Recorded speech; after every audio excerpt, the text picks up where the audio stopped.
नमस्कार दोस्तों, आपका एक बार फिर से स्वागत है हमारे YouTube channel live tech classes में। आज हम बात करने वाले हैं बैंकर एल्गोरिथम की।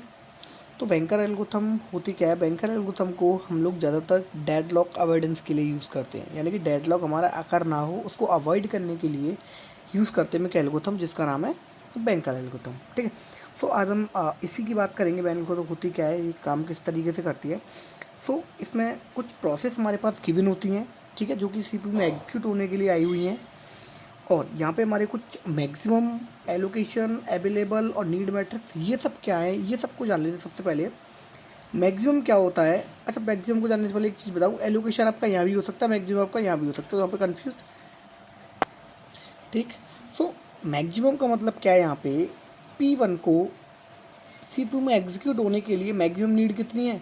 अब ए बी सी हमारे पास क्या है, ये आप कुछ भी मान सकते हो, उसका सीपीयू मान सकते हो, आप उसको प्रिंटर भी मान सकते हो, सी को आप मेमोरी से भी डिनोट कर सकते हो, आपके अकॉर्डिंग आप जैसे चाहे वैसे मान सकते हैं। ठीक है।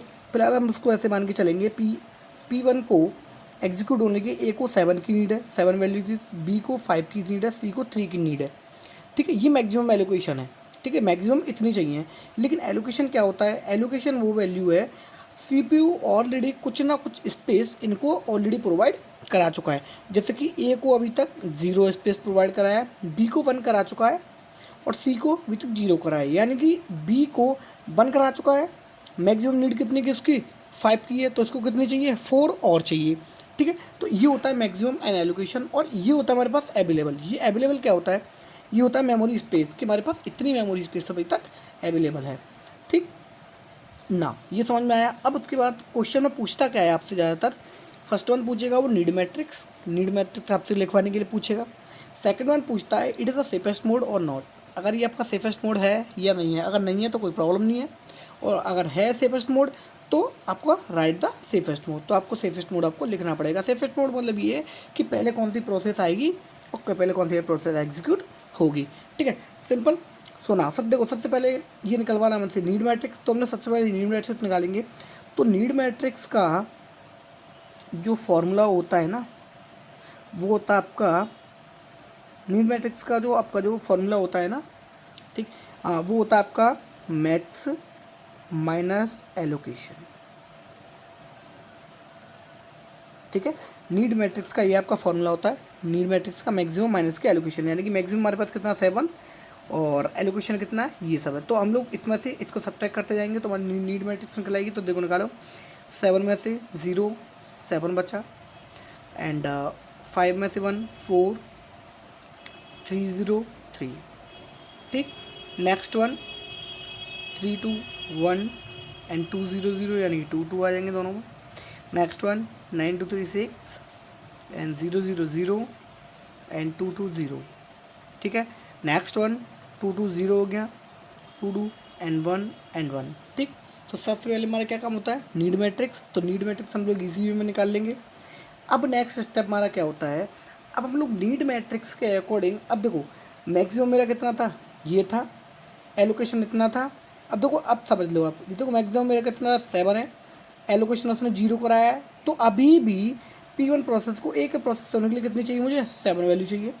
ऐसे हम लोग बी में देख लेंगे, मैक्सिमम कितना है 4 है, बी में एलोकेशन ऑलरेडी सीपीयू करा चुका है 1 स्पेस, तो यानी कि बी में से वाला कितने चाहिए, 4 और चाहिए।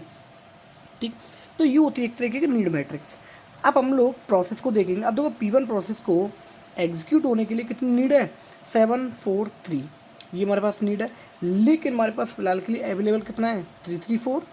तो देखो अब इसको हम लोग कंपेरिजन कर लेंगे अवेलेबिलिटी से। अब अवेलेबल क्या होना चाहिए हमारे पास, हमेशा प्रोसेस को एग्जीक्यूट करने के लिए अवेलेबल होना चाहिए कितना से, नीड मैट्रिक्स से। समझ में आया, यानी कि अवेलेबल या तो हमारे पास बड़ा होना चाहिए या फिर इक्वल होना चाहिए किसके, नीड मैट्रिक्स के। अब देखो यहाँ पे कंपैरिजन कर लो, ए कितना हमारे पास 7 है, ए हमारे पास कितना 3 है, तो ये क्या है, कम है अभी अवेलेबल, तो P1 को एग्जीक्यूट नहीं कर पाएंगे। P2 को कंपैरिजन कर लो, 1 2 2। अब देखो P2 में कितना है, 1 2 2, ए को कितना चाहिए, 1 चाहिए, ए हमारे पास ऑलरेडी 3 है, ज़्यादा है। बी को कितना चाहिए, 2 चाहिए, बी में हमारे पास 3 है, ए भी ज़्यादा है। सी को कितना चाहिए, 2 चाहिए, सी पे कितना है, 4 है। तो अब इसका मतलब क्या हुआ, हम लोग P1 को क्या करा देंगे, एग्जीक्यूट करा देंगे। ठीक, अब P1 को जो एग्जीक्यूट कराया, अब देखो P1 को एग्जीक्यूट जब हम कराएंगे ना, तो अब आपको यहाँ पे चेंज हो जाएगा हमारे पास क्या, अवेलेबल। तो अवेलेबल चेंज होने के लिए हम लोग क्या करेंगे, जिस प्रोसेस को हम लोगों ने एग्जीक्यूट कराया ना, उसका जो एलोकेशन है, उसका जो एलोकेशन है, जैसे कि P1 प्रोसेस को मैंने कराया, तो हम उसमें कर देंगे ये allocation plus available, allocation plus available, और ये क्या हमारे पास, न्यू अवेलेबल।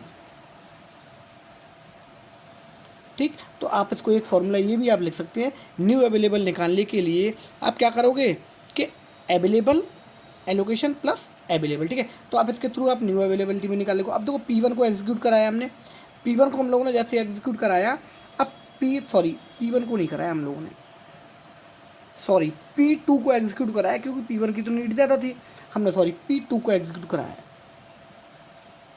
ठीक है, हम लोगों ने P2 को एग्जीक्यूट कराया। अब P2 की एलोकेशन कितनी है, 200। तो हम लोग न्यू अवेलेबल निकालने के लिए क्या करेंगे, एलोकेशन प्लस अवेलेबल। अब इसको हम लोग इसमें ऐड कर देंगे, तो 2 + 3 कितना होगा, 5 एंड 0 एंड 3 एंड 4, ये हमारा सेव रहेगा। हमारे पास क्या आएगा, न्यू अवेलेबल आ गया। अब न्यू अवेलेबल आया, अब हम लोग दोबारा से कंपैरिजन करेंगे। P2 तक हम लोगों ने सर्च किया था, अब देखो P3 देख लो, P3 ए के लिए 6 चाहिए, ये हमारे पास अभी 5 है, नहीं एग्जीक्यूट करा सकते। P4 देख लो, P4 को देखो, P4 में कितना 0 1 1, अवेलेबल कितना 5 3 4। तो इसका मतलब क्या हुआ, हम लोगों ने P4 को क्या करा देंगे, एग्जीक्यूट करा देंगे, करा दिया P4 को एग्जीक्यूट। अब P4 को एग्जीक्यूट कराया तो न्यू अवेलेबल क्या हो जाएगा, इसका एलोकेशन प्लस अवेलेबल। अब देखो इसमें ऐड नहीं करेंगे 3 3 4 में, हम लोग क्या करेंगे, क्योंकि हमारे पास अवेलेबल कितना है 5 3 4, तो हम लोग इसमें ऐड करेंगे। देखो कितना हो गया, 7 एंड 4 एंड 5। ठीक, क्योंकि ये वाला एलोकेशन मैं इसमें ऐड कर दूंगा, तो कितना आएगा हमारे पास, 7 4 5। ठीक, अब 7 4 5 के बाद अब हम लोग जब केस स्टडी पढ़ते हैं ना, डेडलॉक की केस स्टडी पढ़ेंगे, तो उसमें क्या लिखा हुआ है कि हम लोग क्या करेंगे, जब लास्ट तक हम लोग पहुँचे, अब हम लोग क्या करेंगे, जैसे हमारे पास न्यू अवेलेबल आया, हम लोग दोबारा से रिस्टार्ट करेंगे और दोबारा से हम लोग प्रोसेस को एग्जीक्यूट कराएंगे। जो जो हम लोगों ने अभी तक पेंडिंग में भेजी हुई थी, पेंडिंग मतलब वेटिंग में, होल्ड एंड वेट कंडीशन में, अभी तक देखो P1 को हम लोगों ने वेटिंग में रख रखा है और P3 को रख रखा है। दो प्रोसेस को हम लोगों ने और P2 और P4 को एग्जीक्यूट कर दिया।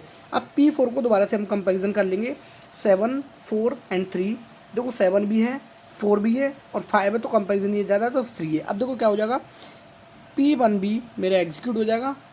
ठीक, क्योंकि P1 की नीड मैट्रिक्स इक्वल है इसके, देखो 7 तो इक्वल है, 4 भी इक्वल आ गया और 3 भी आ गया। और नीड मैट्रिक्स अवेलेबिलिटी निकालने के लिए क्या चाहिए, मैं न्यू अवेलेबल के लिए ये हमारे पास क्या होना चाहिए, इक्वल होना चाहिए या फिर ग्रेटर होना चाहिए। ठीक, अब देखो, अब हम लोग P1 का एग्जीक्यूट, अब P1 का एलोकेशन कितना है, 0 1 0। अब इसको हम लोग ऐड कर देंगे, तो 7 5 5 न्यू अवेलेबल आ गया। अब न्यू अवेलेबल को हमारे पास कौन सी प्रोसेस बची, अब नेक्स्ट वन बची मेरे पास P3।